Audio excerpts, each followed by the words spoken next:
ગામ ખરડમાં ગોવિંદજી કરીને બ્રાહ્મણ રહેતા હતા અને તે જગન્નાથજીના ઉપાસક હતા. પોતે 2 વખત જગન્નાથજીની યાત્રા કરી આવ્યા અને ત્રીજી વખત જ્યારે જગન્નાથજી ગયા ત્યારે પોતાના મનમાં એમ વિચાર થયો છે, મારું કલ્યાણ થશે કે નહીં થાય, માટે તેની પરીક્ષા કરવી. પછી પોતે અનશન વ્રત લઈને પોતે જગન્નાથજીના ડેરામાં ધાબા ઉપર જઈને બેઠા. પછી એક દિવસ ઉપવાસ કર્યો ને બીજે ઉપવાસે જગન્નાથજીએ રાત્રે બ્રાહ્મણને વેશ આવીને દર્શન દીધા અને કહ્યું, જે તારું કલ્યાણ કરવું હોય તો સ્વામિનારાયણના સાધુ ગોપાળાનંદ કરીને છે, તેને મળે તો તારું કલ્યાણ થશે. ત્યારે ગોવિંદજી મહારાજ કહે, તમે કોણ છો? ત્યારે તેમણે કહ્યું, જે હું જગન્નાથજી છું. ત્યારે ગોવિંદજી કહે, તેની શી પરીક્ષા થાય જે તમે જગન્નાથજી છો?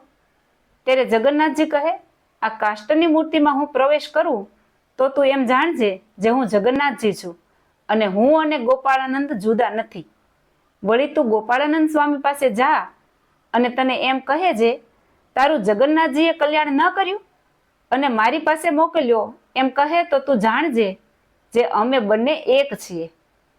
પછી તે બ્રાહ્મણ જગન્નાથજીને પગે લાગીને સવારમાં નાહી ધોઈ પારણા કરીને ઘર તરફ આવવા ચાલી નીસર્યો અને થોડા દિવસમાં પોતાને ગામ આવ્યો અને ગામના હરિજનોને પૂછ્યું, જે તમારામાં કોઈ મોટા સાધુ ગોપાળાનંદ કરીને છે? ત્યારે હરિભક્તો કહે, તે તો બહુ મોટા સાધુ છે. હરિભક્ત કહે, તમારે શું કામ છે? ત્યારે તે કહે, હું અત્યારે જાત્રા કરીને આવ્યો છું, તે દર્શન કરવા છે, પણ ઓલી વાત કોઈને કહી નહીં. પછી થોડા દિવસ થયા એટલે ગોપાળાનંદ સ્વામી વડતાલ પધારતા હતા તે સવારમાં ખરડ ગામને પાદર નીસર્યા.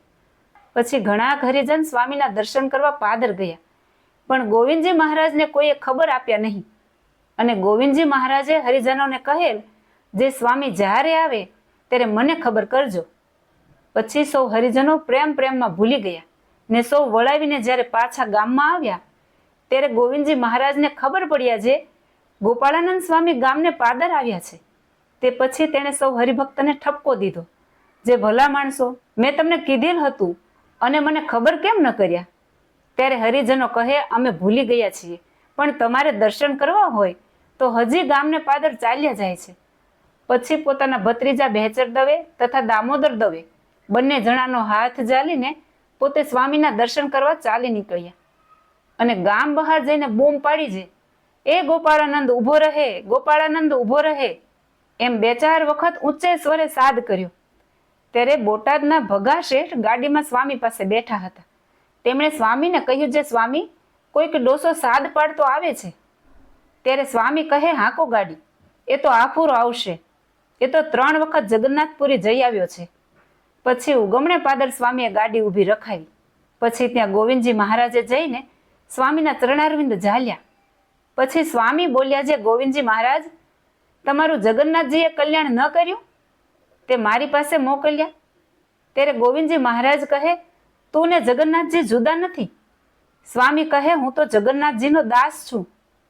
ગોવિંદજી મહારાજ કહે, બોલમાં, તો જ સાક્ષાત જગન્નાથજી મહારાજ છે.